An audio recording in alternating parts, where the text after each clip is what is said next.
Para saudara yang terkasih dalam Kristus, kita memasuki latihan ke-15 doa batin kita.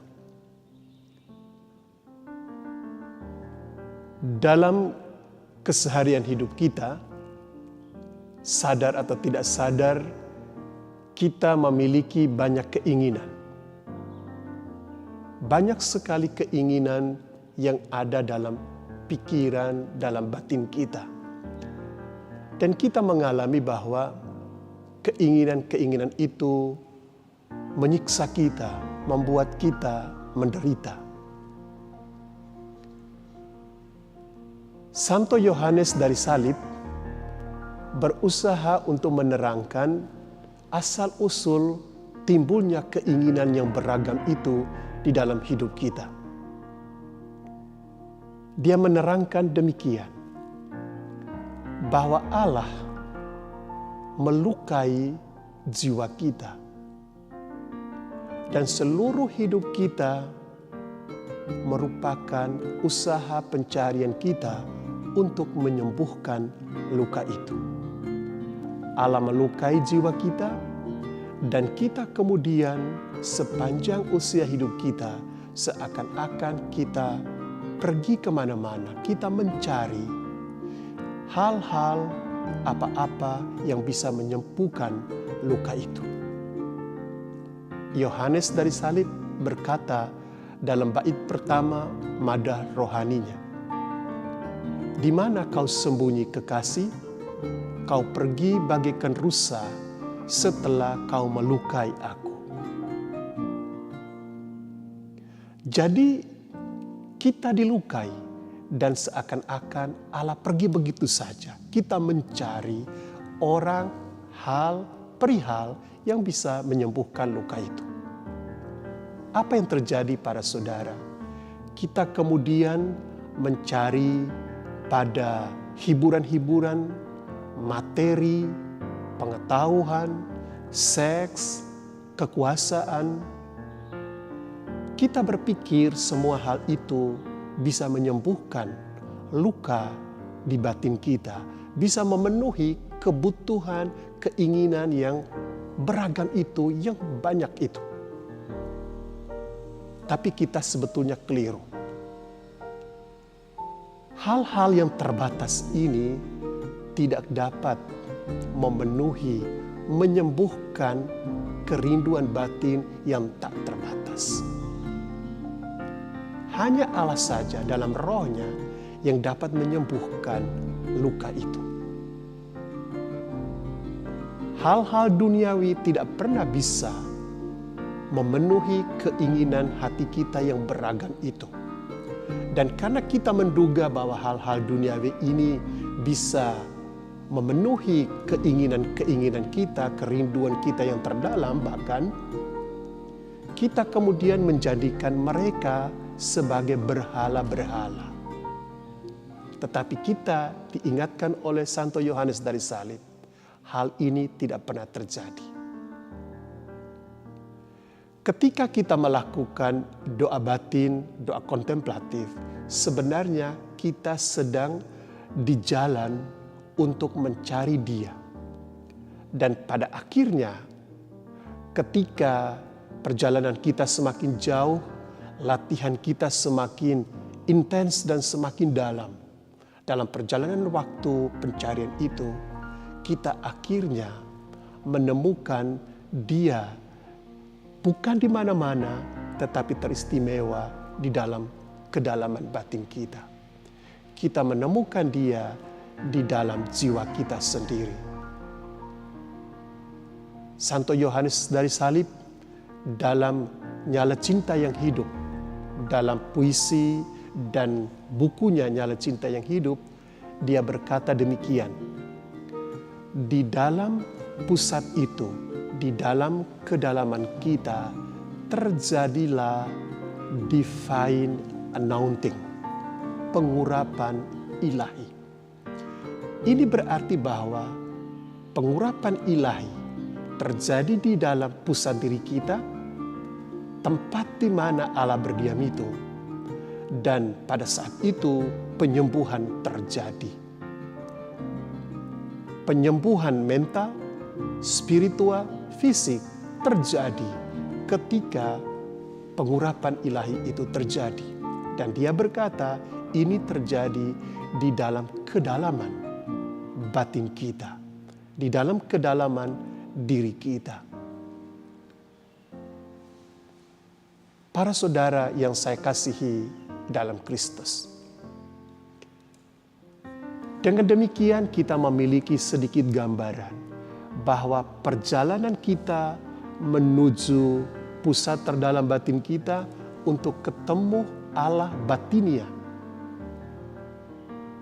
Ini adalah sebuah perjalanan pencarian penyembuhan.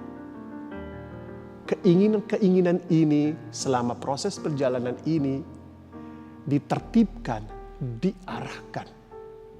Supaya hasrat-hasrat kita ini diarahkan hanya kepada Allah. Tidak kepada hal-hal lain yang kemudian kita jadikan sebagai berhala-berhala kita. Doa kontemplatif, doa batin, pada titik ini dapat kita lihat sebagai sebuah sekolah. Sekolah untuk mendidik keinginan kita, untuk mengarahkan keinginan kita agar hanya terarah kepada Allah. Dia yang merupakan kepenuhan segala kerinduan, segala keinginan manusiawi kita. Ketika perjalanan kita melalui doa kontemplatif, di mana perjalanan batinia kita berlangsung, melalui ketekunan kita, melalui disiplin kita di dalam melakukan doa batin, kita sampai pada satu titik di mana pengurapan ilahi itu terjadi. Kita berdoa kepada Tuhan, para saudara, agar kita diberi ketekunan untuk selalu mendidik keinginan hati kita, tidak kepada hal-hal yang bukan Allah, tetapi kepada Allah sendiri. Santo Yohanes dari Salib membantu kita untuk mengarahkan keinginan-keinginan hati kita yang seringkali tidak teratur itu. Baiklah para saudara yang terkasih, agar perjalanan penyembuhan ilahi kita alami, kita diminta untuk bertekun dalam praktek kita. Maka baiklah kita masuk dalam latihan doa batin kita. Saya berharap para saudara benar-benar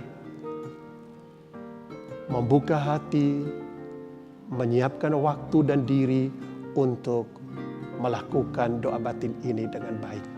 Maka silakan duduk sekarang, silakan duduk dengan tenang setenang mungkin. Duduklah dengan punggung tegak para saudara. Duduklah dengan punggung tegak setegak mungkin. Perlahan-lahan tutuplah mata Anda. Dan di dalam keheningan batinmu, ucapkan kata doamu. Bagi para pelaku doa Yesus, ucapkan Yesus atau Tuhan Yesus, kasihanilah aku. Bagi para pelaku centering prayer, baiklah kita duduk dengan tenang sesaat. Di dalam keheningan batin kita, biarkan sebuah kata muncul. Kata itu bisa damai, salam, atau hosana. Ucapkan kata ini sampai kita benar-benar bisa memberikan perhatian kita sepenuhnya kepada kehadiran Tuhan. Dan bagi kita para pelaku meditasi Kristiani, baiklah kita dengan tenang, dengan tekun, terus-menerus di dalam hati kita, kita mengucapkan Maranatha. Maranatha. Amin.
Allah kerinduan hati kami,